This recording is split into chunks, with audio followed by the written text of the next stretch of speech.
Topic 2 ಆಗಿರುತ್ತೆ. ನಾವು ಈಗಾಗಲೇ ಹೇಳಿದ್ವಿ, ಹಳೆಯದಾಗಿ ನರೇಗಾ MG ನರೇಗಾವನ್ನು ನೋಡ್ಕೊಂಡಿದ್ವಿ. ನಮ್ದು ಕ್ಲಾಸಸ್ ನಡೀತಾ ಇದೆ. ಆ ಕ್ಲಾಸಸ್ದು 17ನೇ ಕ್ಲಾಸ್ ಅನ್ನ ಕಂಪ್ಲೀಟ್ ಆಗಿದೆ. ಓಕೆನಾ? ಬಟ್ ನಿಮಗೆ ಟಾಪಿಕ್ ಎಷ್ಟನೇದಿದೆ? ಟಾಪಿಕ್ ಬಂದು 2ನೇದಿದೆ. ಹೌದಾ? ಆ 2ನೇ ಟಾಪಿಕ್ ಅನ್ನ ನಾವು ಇವತ್ತು ನೋಡ್ಕೊಳ್ಳೋಣ. ಇವತ್ತು ಯಾವುದ್ರ ಬಗ್ಗೆ ನೋಡ್ಕೊಂತೀವಿ ಅಂತಂದ್ರೆ, ಪ್ರಾಜೆಕ್ಟ್ ಮೌಸನ್ ಅಂತಂದ್ರೆ ಏನು ಮತ್ತು ಮಿಷನ್ ಮೌಸನ್ ಅಂತಂದ್ರೆ ಏನು, ಇವು ಎರಡರ ಬಗ್ಗೆ ಏನಪ್ಪಾ ಅಂತಂದ್ರೆ ಇವತ್ತಿನ ಟಾಪಿಕ್ಗಳಲ್ಲಿ ನೋಡ್ಕೊಳ್ಳೋಣ. ಸರ್, ಅದಕ್ಕಿಂತ ಮುಂಚೆ ನಾವು ಆ್ಯಪ್ ಅಲ್ಲಿ ಹೇಗೆ ಡೌನ್ಲೋಡ್ ಮಾಡ್ಕೋಬೇಕು ಅಂತ ಕೇಳಿದಾಗ, ಪ್ಲೇ ಸ್ಟೋರಿಗೆ ಹೋಗಿ KS ಮಾಸ್ಟರ್ ಮೈಂಡ್ ಅಂತಾನೆ ಹೊಡೀರಿ, ಸ್ಪೇಸ್ ಕೊಟ್ಟು MASTR MIND. So without space ಕೊಡಿ. ಇಲ್ಲ ಅಂತಂದ್ರೆ ನೀವು ಟೆಲಿಗ್ರಾಮ್ ಗ್ರೂಪ್ ಇದೆ ನಮ್ದು, ಸೇಮ್ KS ಮಾಸ್ಟರ್ ಮೈಂಡ್ ಅಂತಾನೆ ಸರ್ಚ್ ಮಾಡಿದ್ರು ಸಿಗುತ್ತೆ. ಅದರಲ್ಲಿ ಕೂಡ ನೀವು ಮಾಡ್ಬೋದು. ನಾವು ಏನ್ ಮಾಡ್ತಾ ಇದೀವಪ್ಪ ಅಂದ್ರೆ, ಕರೆಂಟ್ ಅಫೇರ್ಸ್ ಅನ್ನ 360 ಡಿಗ್ರಿಯಲ್ಲಿ ಅನಲೈಸ್ ಅನ್ನ ಮಾಡ್ತಾ ಇದೀವಿ. ಅದನ್ನ ಸರಿಯಾಗಿ ಉಪಯೋಗ ಯಾರು ಮಾಡ್ತೀರಿ, ಸರಿಸುಮಾರು 30ರಿಂದ ಪ್ಲಸ್ ಪ್ರಶ್ನೆಗಳನ್ನ ನೀವು ಸರಿಯಾಗಿ ತಕೊಂತೀರಿ. ಇದು ಅಂತೂ ನಾವು ಅಷ್ಟು ಗ್ಯಾರಂಟಿಯನ್ನ ಕೊಡೋಣ. ಯಾಕೆ ಅಂತಂದ್ರೆ ಅಷ್ಟೊಂದು ಡೆಪ್ತ್ ಆಗಿ ಕೂಡ ನಾವು ಮಾಡ್ತಾ ಇದ್ದೀವಿ. ಓಕೆ, ಇವತ್ತಿನ ಟಾಪಿಕ್ ಯಾವುದು ಅಂತಂದ್ರೆ ಪ್ರಾಜೆಕ್ಟ್ ಮೌಸಮ್ ಅಂತೇಳಿ ಬರ್ತದ. ಇವತ್ತಿನ ಟಾಪಿಕ್ ಗಳನ್ನ ನಾವು ನೋಡ್ಕೊಳ್ಳೋಣ. ಓಕೆ, ಎಲ್ಲರೂ ಕೂಡ ಅಲ್ಲಿ ಸಿಗೋಣ. ಮತ್ತೆ ನಾವು ಇನ್ನೊಂದು ಟಾಪಿಕ್ ಅನ್ನ ತಗೊಂಡು ಬಂದಾಗ ಯಾವ ಟಾಪಿಕ್ ಬಗ್ಗೆನೂ ಕೂಡ ಹೇಳ್ತೀವಿ. ದಿನನಿತ್ಯ ನಿಮಗೆ ಕ್ಲಾಸ್ಗಳ ಸಮಯ ಬೇಕು ಅಂತಂದ್ರೆ 4 ಗಂಟೆಗೆ ನಿಮಗೆ ಈ ಕ್ಲಾಸ್ ಅನ್ನ ಇರುತ್ತೆ. ನಿಮಗೆ ಟೆಕ್ಸ್ಟ್ ಬುಕ್ ಕ್ಲಾಸ್ ಅನ್ನ ನಿಮಗೆ ಬೆಳಗ್ಗೆ 10 ಗಂಟೆಗೆ ಟೆಕ್ಸ್ಟ್ ಬುಕ್ ಕ್ಲಾಸ್ಗಳನ್ನ ಸಿಗುತ್ತೆ. ಓಕೆ, ಇವೆರಡೂ ಕೂಡ ಇರುತ್ತೆ. ಸರಿಯಾಗಿ ಉಪಯೋಗವನ್ನ ಮಾಡ್ಕೊಳ್ಳಿ. ಯಾಕಂದ್ರೆ ಪ್ರತಿ ಒಂದು KE ನಡೆಸೋದ್ರಿಂದ 90% ಅಷ್ಟು ಅವ್ರು ಏನ್ ಮಾಡ್ತಾರಪ್ಪ ಅಂದ್ರೆ ಪ್ರಚಲಿತ ಘಟನೆ ರಿಲೇಟೆಡ್ ಪ್ರಶ್ನೆಗಳನ್ನ ತೆಗಿತಾ ಇದಾರ. ಇದು ಬೇಕು ನಿಮಗೆ ಪ್ರೂಫ್ ಅಂತಂದ್ರೆ, ನಾವು ಬೇಕಂದ್ರೆ ನಿಮಗೆ ತೋರಿಸ್ತೀವಿ ಎಷ್ಟು ಪ್ರಶ್ನೆಗಳಾಗಿದಾವೆ ಅಂತೇಳಿ. ಇಲ್ಲಿ ನೋಡ್ಕೊಳ್ಳಿ, ಎಷ್ಟು ಪ್ರಶ್ನೆಗಳು ಆಗಿದಾವೆ ಅನ್ನೋದಕ್ಕೆ ಇಲ್ಲಿ ನಾನು ನಿಮಗೆ ಎಕ್ಸಾಂಪಲ್ ಆಗಿ ಒಂದು ಉದಾಹರಣೆಯನ್ನ ಕೊಡ್ತೀನಿ. ಸೊ ಇದು ಇಷ್ಟು ನೀವು ನೋಡ್ಕೊಂಡ್ರಿ ಅಂತಂದ್ರೆ ಯಾವ ಟಾಪಿಕ್ ಮೇಲೆ ಜಾಸ್ತಿ ಫೋಕಸ್ ಅನ್ನ ಕೊಡಬೇಕು ಅಂತೇಳಿ ನಿಮ್ಗೆ ಗೊತ್ತಾಗುತ್ತೆ. ಇದೊಂದು ಸ್ವಲ್ಪ ಜೂಮ್ ಮಾಡಿರ್ತೀನಿ ನೋಡಿ. ಪ್ರಚಲಿತ ಘಟನೆ ಏನಿದೆಯಲ್ಲ, ಈ ಕರೆಂಟ್ ಅಫೈರ್ಸ್ ಅನ್ನ ಸರಿಸುಮಾರು ಮಿನಿಮಮ್ 22 ಇದೆ. ಎಲ್ಲಾದ್ರೂ ಇದೆಯಾ ನೋಡ್ಕೊಳ್ಳಿ. 22 ಮಿನಿಮಮ್ ಅಂತ, ಸಾರಿ 20 ಮಿನಿಮಮ್ ಅಲ್ಲಿದೆ. 20 ಮಿನಿಮಮ್ ಅಲ್ಲಿದೆ. ಮ್ಯಾಕ್ಸಿಮಮ್ ಎಷ್ಟಿದೆ ಅಂತಂದ್ರೆ 37 ಪ್ರಶ್ನೆ ಇದೆ. ಅಂದ್ರೆ ನಿಮ್ಮ ಜೀವನವನ್ನ ಬದಲಾಯಿಸೋದು ಯಾವುದು ಅಂತ. ಸರಿ, ಯಾವ್ಯಾವ್ರಿ ಅಂತಂದ್ರೆ, ಇದು KE ಅಂತ ನಡೆಸಿರುವಂತದ್ದು, ಇದು 670 ಪೋಸ್ಟ್ VA ನಡೆಸಿದೆ, PSI BMTC ನಡೆಸಿರುವಂತದ್ದು, ಪ್ರೀ ಕೋಚಿಂಗ್ SDA ಮತ್ತು FDA ನಡೆಸಿರುವಂತದ್ದು, BWSSB ಮತ್ತು BWSSB HK ನಾನ್ HK. ಇದು ಇಷ್ಟರ ಮೇಲೂ ನೀವು ನೋಡ್ಕೊಂಡಾಗ ಯಾವುದಕ್ಕನ್ನ ಅತಿ ಹೆಚ್ಚಾಗಿ ಒತ್ತು ಕೊಡಬೇಕು ಅನ್ನೋದು ನಿಮಗೆ ಈಗ ಗೊತ್ತಾಗತ್ತ. ಸರಿ, ಇದು ಆಯ್ತು. ಓಕೆ, ನೀವು ಹೇಳ್ತಾ ಇದ್ದೀರಿ, ನಾವು ಅದನ್ನ ಜಾಯಿನ್ ಆಗೋಣ. ನೆಕ್ಸ್ಟ್ ಕೊಡಬೇಕಾಗಿರುವಂತದ್ದು ಮೆಂಟಲ್ ಎಬಿಲಿಟಿ. ಇಲ್ಲಿ ನೋಡ್ರಿ, ಮಿನಿಮಮ್ ಎಷ್ಟು ತೆಗೆದಾನಪ್ಪ ಅಂತಂದ್ರೆ 9 ಪ್ರಶ್ನೆಗಳನ್ನು ತೆಗೆದಿದ್ದಾನೆ. ಮ್ಯಾಕ್ಸಿಮಮ್ ಸರಾಸರಿ ನಿಮಗೆ 17 ಪ್ರಶ್ನೆಗಳಿದಾವೆ. ಸರಿ, ಇದಾದ ನಂತರ ಯಾವುದಕ್ಕನ್ನ ಒತ್ತು ಕೊಡ್ಬೇಕಂದ್ರೆ ಹಿಸ್ಟ್ರಿ ಮೇಲೆ ತೆಗೆದಿದ್ದಾನೆ. ಅದಾದ ಬಳಿಕ ಜಿಯೋಗ್ರಫಿ ಇದೆ, ಕಾನ್ಸ್ಟಿಟ್ಯೂಷನ್ ಇದೆ. ಇದರ ಮೇಲೆ ಅತಿ ಹೆಚ್ಚಾಗಿ ಏನ್ ಮಾಡಿದಾನೆ ಅಂತಂದ್ರೆ ಪ್ರಶ್ನೆಗಳನ್ನ ತೆಗೆದಿದ್ದಾರೆ. ಎಕನಾಮಿಕಲ್ಲಿ ನಿಮ್ಗೆ ಅಷ್ಟೊಂದು ಹೇಳ್ಕೊಳ್ಳುವಂಥದ್ದಿಲ್ಲ. ಎನ್ವೈರನ್ಮೆಂಟ್ ಮೇಲೆ ಮಾತ್ರ 670 ಮೇಲೆ 9 ಪ್ರಶ್ನೆಗಳನ್ನ ತೆಗೆದಿದ್ದಾನೆ. ಸೈನ್ಸ್ ಅಂಡ್ ಟೆಕ್ನಾಲಜಿ ಮೇಲೆ ಅಷ್ಟೊಂದಿಲ್ಲ ಇದು. ಮತ್ತೆ ಅದರ ಮೇಲೆ ಇನ್ನೊಂದೇನಪ್ಪಾ ಅಂದ್ರೆ ಪಂಚಾಯಿತಿಗಳ ಬಗ್ಗೆ ಇಲ್ಲ, ಜನರಲ್ ಸೈನ್ಸ್ ಗಳ ಬಗ್ಗೆ ಮತ್ತೆ ಇಲ್ಲಿ ಒಂದು ಪ್ರಶ್ನೆಗಳನ್ನ ತೆಗೆದಿದ್ದಾನೆ. ಮಿನಿಮಮ್ ಎಷ್ಟಿದೆಪ್ಪ ಅಂತಂದ್ರೆ 9 ಇದೆ. ಓಕೆ, ಮ್ಯಾಕ್ಸಿಮಮ್ ಎಷ್ಟಿದೆಪ್ಪ ಅಂತಂದ್ರೆ 15 ಇದೆ. ಸೊ ನೀವು ಓವರ್ ಆಲ್ ಆಗಿ ಇಷ್ಟು ಎಕ್ಸಾಮ್ ಗಳನ್ನ ನೋಡಿದಾಗ ನೀವು ಅತಿ ಹೆಚ್ಚಾಗಿ ಫೋಕಸ್ ಕೊಡಬೇಕಾಗಿದ್ದು ಯಾವುದಕ್ಕಂತಂದ್ರೆ, ಇಲ್ಲಿ ನೋಡಿ ಯಾವುದರ ಮೇಲೆ ಪ್ರಶ್ನೆಗಳನ್ನ ಅತಿ ಹೆಚ್ಚಾಗಿ ಬಂದಿದೆ ಅಂತೇಳಿ. ಇದಕ್ಕೆ ಆದಂತ ಒಂದು ವಿಡಿಯೋನ ನಾನು ಮಾಡ್ತೀನಿ, ಅದರಲ್ಲಿ ಏನಂತ ಕಂಪ್ಲೀಟ್ ಆಗಿ ಹೇಳ್ತೀನಿ. Okay, thank you. ಈಗ ನಾವು ಟಾಪಿಕ್ ಗಳನ್ನ ನೋಡ್ಕೊಳ್ಳೋಣ. ಓಕೆ, ಇನ್ನು ಪ್ರಾಜೆಕ್ಟ್ ಮೌಸಮ್ ಅಂತ ಕರಿತೀವಿ. ಈ ಪ್ರಾಜೆಕ್ಟ್ ಮೌಸಮ್ ಅಂತಂದ್ರೆ ಏನ್ರಿ ಅಂತ ನಿಮಗೆ ಡೌಟ್ ಅನ್ನ ಹೊಡಿಬಹುದು. ಅದ್ರ ಬಗ್ಗೆ ಸಂಪೂರ್ಣ ವಿವರವನ್ನ ನಾನು ಇಲ್ಲಿ ಕೊಡ್ತೀನಿ. ಇದು ಏನಪ್ಪಾ ಅಂತಂದ್ರ, ನಾವು ಹಿಂದೂ ಮಹಾಸಾಗರ ಏನ್ ಕಾಣ್ತೀವಲ್ಲ, ಹಿಂದೂ ಮಹಾಸಾಗರ ಏನ್ ಕಾಣ್ತೀವಲ್ಲ, ಈ ಹಿಂದೂ ಮಹಾಸಾಗರದ ಇವರೆಲ್ಲ ಕುಂತ್ಕೊಂಡು ಏನ್ ಮಾಡ್ಕೊಂತಾರಪ್ಪ ಅಂತಂದ್ರ ಒಂದು ಮೀಟಿಂಗ್ ಅನ್ನ ಮಾಡ್ಕೊಂತಾರ. ಇದು ಸಾಂಸ್ಕೃತಿಕ ಸಚಿವಾಲಯದ ಅಡಿಯಲ್ಲಿ ಬರುತ್ತೆ. ಇದನ್ನ ಬಂದಿರ್ತದ, ಹೇಳ್ತೀನ, ಇದನ್ನ ತಿಳ್ಕೊಡ್ರಿ. ಯಾವ ಸಚಿವಾಲಯ ಅಡಿಯಲ್ಲಿ ಬರುತ್ತೆ ಅಂತಂದ್ರ ಸಂಸ್ಕೃತಿಯ ಸಚಿವಾಲಯದಲ್ಲಿ.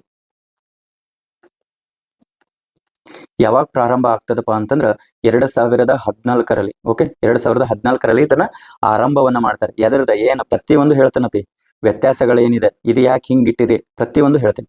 ಆರಂಭಿಸಿತು ಅಂತ ಹೇಳ್ತೀವಿ. ಹೌದಾ? ಹಿಂದೂ ಮಹಾಸಾಗರ ದ್ವೀಪಗಳೇನದಾವಲ್ಲ, ಈ ಕಡಲ ಸಂಪರ್ಕ ಜಾಲವನ್ನ ಕುರಿತು ಚರ್ಚೆಯನ್ನ ಮಾಡ್ತಾರೆ. ಆ ಉದ್ದೇಶಕ್ಕಾಗಿ ಏನಾಗೈತಿ, ಪುರಾತತ್ವ ಸರ್ವೆ ಇಲಾಖೆಯವರು ಪ್ರಾಜೆಕ್ಟ್ ಮೌಸಮ್ ಯೋಜನೆಯನ್ನು ಜಾರಿಗೆ ತಂದಾರ. ಇಲ್ಲಿ ಏನ್ ಕಾಣಾಗತ್ತವಲ್ಲ, ಇವರೆಲ್ಲ ಕುತ್ಕೊಂಡು ಏನ್ ಮಾಡ್ತಾರೆ, ಚರ್ಚೆಯನ್ನ ಮಾಡ್ಕೊಂತಾರೆ. ಇವರೆಲ್ಲ ಕುತ್ಕೊಂಡು ದ್ವೀಪ ರಾಷ್ಟ್ರಗಳನ್ನೆಲ್ಲ ಕುತ್ಕೊಂಡು ಚರ್ಚೆಯನ್ನ ಮಾಡ್ತಾರೆ. ಅದಕ್ಕಾಗಿ ಇದನ್ನ ಏನ್ ಮಾಡ್ಕೊಂಡ್ರಪ್ಪ ಅಂತಂದ್ರ ಜಾರಿಯನ್ನ ತಂದಿದ್ದಾರೆ. ಇದನ್ನ ನೆನಪಿಟ್ಕೊಡ್ರಿ. ಹಿಂದೂ ಮಹಾಸಾಗರದ ಎಲ್ಲಾ ಇರುವಂತ ಪ್ರದೇಶ ದ್ವೀಪಗಳ ರಾಷ್ಟ್ರಗಳು ಯಾವುದು ಸಚಿವಾಲಯ ಅಂದ್ರ ಈ ಸಂಸ್ಕೃತ ಸಚಿವಾಲಯ 2014ರಲ್ಲಿ ಇದನ್ನ ಜಾರಿಗೆ ತಂದಿರುತ್ತೆ. ಇದಾದ ನಂತರ ಏನೇನೆಲ್ಲ ಕೈಗೊಳ್ಳುತ್ತೆ? ಪರಿಚಯ, ಯೋಜನೆ ಉದ್ಘಾಟನೆ, ಯೋಜನೆ ಬಗ್ಗೆ ಗುರಿ, ಚಟುವಟಿಕೆ, ಗಮನದ ಕೇಂದ್ರೀಕರಿಸುವಂಥದ್ದು, ಕೇಂದ್ರದ ಥೀಮ್ಗಳು, ಇಲ್ಲಿವರೆಗೂ ಉಪಕ್ರಮಗಳು ಅಂತೇಳಿ ಜಾರಿಗೆ ತರುವಂಥದ್ದು. ಇದನ್ನ ಪರಿಚಯ ಮಾಡ್ತಾರೆ. ಮೌಸಮ್ ಯೋಜನೆಯನ್ನ ಸಾಂಸ್ಕೃತಿಕ ಸಚಿವಾಲಯ ಒಂದು ಯೋಜನೆ ಆಗಿದ್ದು, ಇದು ನವದೆಹಲಿಯಲ್ಲಿ ಇಂದಿರಾ ಗಾಂಧಿ ರಾಷ್ಟ್ರೀಯ ಕಲಾಕ್ಷೇತ್ರದಲ್ಲಿ ಆ ಯೋಜನೆ ಒಂದು ಯೋಜನೆಯನ್ನ ಪ್ರಾರಂಭವನ್ನ ಮಾಡಿದರು. ಇದು ಪುರಾತತ್ವದ ಇಲಾಖೆ ASI ಇದರ ಅಡಿಯಲ್ಲಿ ಏನ್ ಮಾಡ್ತಾರಪ್ಪ ಅಂತಂದ್ರೆ ಆ ಯೋಜನೆಯನ್ನ ಗೊಂಡಿತ್ತು ಅಂತ ಹೇಳ್ತೇವೆ. ಹೌದಾ? ಈ ಯೋಜನೆ ಉದ್ಘಾಟನೆಯನ್ನು ನಡೀತದ ವಿಶ್ವ ಪರಂಪರೆಯ ಪಟ್ಟಿಗೆ ಅಂತಾರಾಷ್ಟ್ರೀಯ ಮಿಶ್ರ ಮಾರ್ಗಗಳನ್ನ ತೆಗೆದುಕೊಂಡು ಇಲ್ಲಿ ಏನ್ ಮಾಡತ್ತಪ್ಪ ಅಂದ್ರೆ ಜಾರಿಗೆನ ನೈಸರ್ಗಿಕ ಮತ್ತು ಸಾಂಸ್ಕೃತಿಕ ಪರಂಪರೆಯನ್ನ ಸೇರಿಸಿದಂತೆ ಅದರ ಬಗ್ಗೆ ಚರ್ಚೆಯನ್ನ ಮಾಡ್ತಾ ಇರುವಂತದ್ದು. 2014 ಜೂನ್ 20ರಂದು ಖತಾರ್ನ ದೋಹಾದಲ್ಲಿ ಇದನ್ನ ಏನ್ ಮಾಡಿತು 38ನೇ ವಿಶ್ವ ಪರಂಪರೆಯ ಅಧಿವೇಶನ ಭಾರತದಿಂದ ಇದನ್ನ ಪ್ರಾರಂಭ ಆಗುತ್ತೆ. ಎಲ್ಲಿ? ಖತಾರ್ನಲ್ಲಿ. ಹೌದಾ? ಅಲ್ಲಿದಿಂದ 2014ಕ್ಕೆ ನಮ್ಮ ಭಾರತ ಏನ್ ಮಾಡುತ್ತೆ ಪ್ರಾರಂಭ ಮಾಡ್ಬೇಕು ಅಂತ. ಇದ್ರಾಗ ಏನ್ ಮಾಡಕತ್ತೈತಪ್ಪ ಅಂತಂದ್ರೆ ಈಗೆಲ್ಲಾ ದ್ವೀಪ ರಾಷ್ಟ್ರಗಳನ್ನ ಪ್ರಾಜೆಕ್ಟ್ ಮೌಸನ್. ಸರ್ ನೀವು ಇನ್ನೊಂದು ನಿಮಗೆ ಡೌಟ್ ಹೊಡಿಬಹುದು, ಸರ್ ಪ್ರಾಜೆಕ್ಟ್ ಮೌಸನ್ ಓಕೆ ರೀ, ಇನ್ನೊಂದು ಮಿಷನ್ ಮೌಸನ್ ಅಂತ ಇದೆಯಲ್ರಿ ಅದನ್ನ ಹೆಂಗ್ರಿ ಅಂತ, ಅದ್ರ ಬಗ್ಗೆನು ಹೇಳ್ತೀನಪ್ಪ. ಬಟ್ ಅದನ್ನೇ ಬೇರೆ ಇದನ್ನೇ ಬೇರೆ.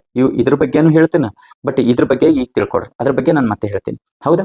ಸೊ ಹಂಗಿದ್ದಾಗ ಇಲ್ಲಿ ಏನು ವಿಶಿಷ್ಟ ಯೋಜನೆ ಪ್ರಾರಂಭಿಸುವಲ್ಲಿ ಭಾರತ ಉಪಕ್ರಮ ಅಂದ್ರೆ ಯುನೆಸ್ಕೋ ಮಹಾನಿರ್ದೇಶಕರ ಶ್ಲಾಘಿಸಿರುವಂತದ್ದು. ಚೀನಾ ಆಗಿರ್ಬೋದು, USA, Qatar, Iran, Myanmar, Vietnam ಇವೆಲ್ಲ ಸೇರಿಕೊಂಡು ಹಲವಾರು ಬಗ್ಗೆ ಹೇಳುತ್ತೆ. ಇನ್ನ ಮಾನ್ಸೂನ್ ಮಾದರಿಯ ಸಾಂಸ್ಕೃತಿಕ ಮಾರ್ಗಗಳು ಮತ್ತು ಕಡಲ ಭೂದೃಶ್ಯಗಳಂತಂದ್ರೆ ಭೂಮಿಯ ನೋಡುವ ರೀತಿ ಕೇಂದ್ರೀಕರಣದ ಯೋಜನೆ ಮೌಸಮ್ ಹಿಂದೂ ಮಹಾಸಾಗರದ ಕರಾವಳಿ ವಿವಿಧ ಭಾಗಗಳನ್ನ ಸಂಪರ್ಕಿಸುವಂತದ್ದು ಕಾರ್ಯವನ್ನ ಮಾಡುತ್ತೆ. ಇದ್ರ ಗುರಿ ಏನ್ರಿ ಅಂತಂದ್ರ ವಿಶಾಲವಾಗಿ ಹೇಳುವುದಾದರೆ ಮೌಸಮ್ ಭಾರತಗಳನ್ನ ಜ್ಞಾನ ಮತ್ತು ಕುಶಲಕರ್ಮಿಗಳನ್ನ ಹಿಂದೂ ಮಹಾಸಾಗರದಾದ್ಯಂತ ಪರಸ್ಬೇಕು ಅಂತಂದ್ರ ಅದನ್ನ ವಿಸ್ತರಣೆ ಮಾಡಬೇಕು ಅನ್ನೋದು ಇದರ ಗುರಿಯಾಗಿರುತ್ತೆ. ಇದಿಷ್ಟು ನೆನಪಿಟ್ಕೊಡ್ರಿ.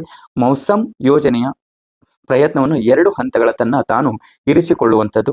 ಒಂದು ಸ್ಥೂಲದ ಮಟ್ಟದಲ್ಲಿ ಇದು ಹಿಂದೂ ಮಹಾಸಾಗರ ಪ್ರಪಂಚದ ದೇಶಗಳ ನಡುವೆ ಸಂವಹನಗಳನ್ನ ಮರು ಸಂಪರ್ಕವನ್ನ ಮಾಡುವಂಥದ್ದು ಮತ್ತು ಮರುಸ್ಥಾಪನೆಯನ್ನ ಮಾಡುವಂಥದ್ದು. ಇವೆರಡೂ ಕೂಡ ಏನ್ ಮಾಡ್ಬೇಕಂತಂದ್ರ ಈ ಮೌಸಮ್ ಯೋಜನೆ ಈ 2 ಹಂತಗಳು, ಒಂದು ಮರು ಸಂಪರ್ಕ, ಇನ್ನೊಂದು ಮರುಸ್ಥಾಪನೆ, ಇವೆರಡಕ್ಕೂ ನೆನಪಿಟ್ಕೊಡ್ರಿ. ಸರ್ ಗಮನಿಸಬೇಕಾದಂಥದ್ದು ಏನಪ್ಪಾ ಅಂತಂದ್ರ ಕೇಂದ್ರೀಕರಿಸಿರುವ ದೇಶಗಳು 39 ದೇಶಗಳನ್ನ ಬ್ರುಹೇನ್, ಬಾಂಗ್ಲಾ, ಕಾಬೋಡಿ, China, Egypt, Iran, Malaysia, Singapore ಆಗಿರ್ಬೋದು, ಥಾಯ್ಲೆಂಡ್, ಯೆಮನ್, ದಕ್ಷಿಣ ಆಫ್ರಿಕಾ, ಫಿಲಿಪೈನ್ಸ್, ಪಾಕಿಸ್ತಾನ ಇತ್ಯಾದಿ ರಾಷ್ಟ್ರಗಳು ಇದರಲ್ಲಿ ಬಂದಿರುವಂತದ್ದು.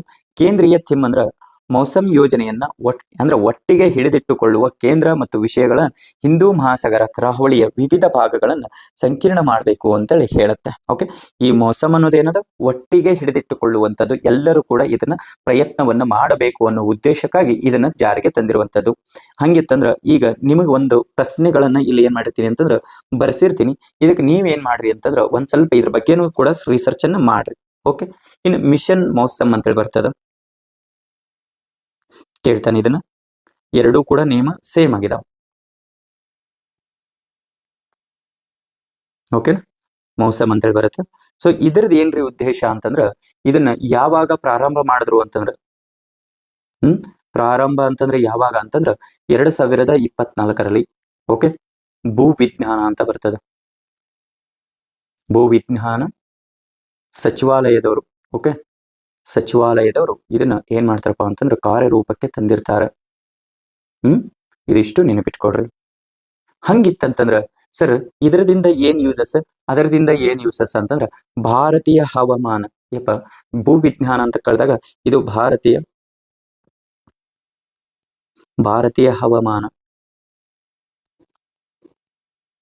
ಹವಾಮಾನದ ಬಗ್ಗೆ ಇಲಾಖೆ ಏನ್ ಮಾಡತ್ತಪ್ಪ ಅಂತಂದ್ರ ಇಲಾಖೆಯನ್ನ ಇದನ್ನ ಮತ್ತ ಪುನಾದೊಂದಿರತ್ತಪಿ ಪುಣೆ IITM ಅಂತೇಳಿ. ಸೊ ಇವು ಸಂಸ್ಥೆಗಳನ್ನ ಏನ್ ಮಾಡ್ತಾವಪ್ಪ ಅಂತಂದ್ರ ಜಾರಿಗೆ ತಂದಿರ್ತಾರೆ. ಹೌದಾ? ಹವಾಮಾನದ ವೀಕ್ಷಣೆ ಮಾಡುವಂಥದ್ದು. ಹವಾಮಾನ ಬದಲಾವಣೆ ಆಗಿದೆಯಾ? ಹವಾಮಾನ ಬದಲಾವಣೆಯ ಬಗ್ಗೆ ವೀಕ್ಷಣೆ ಮಾಡ್ತಾರೆ. ವೀಕ್ಷಣೆಯನ್ನ ಮಾಡ್ತಾರೆ. ಅದರ ಜೊತೆಗೆ ಹವಾಮಾನ ಅಲ್ಲದ ಹವಾಮಾನ ಮಾದರಿ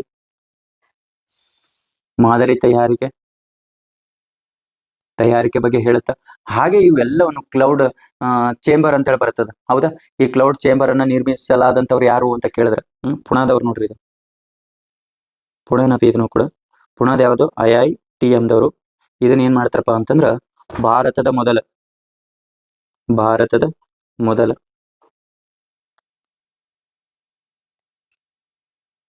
ಕ್ಲೌಡ್ ಚೇಂಬರ್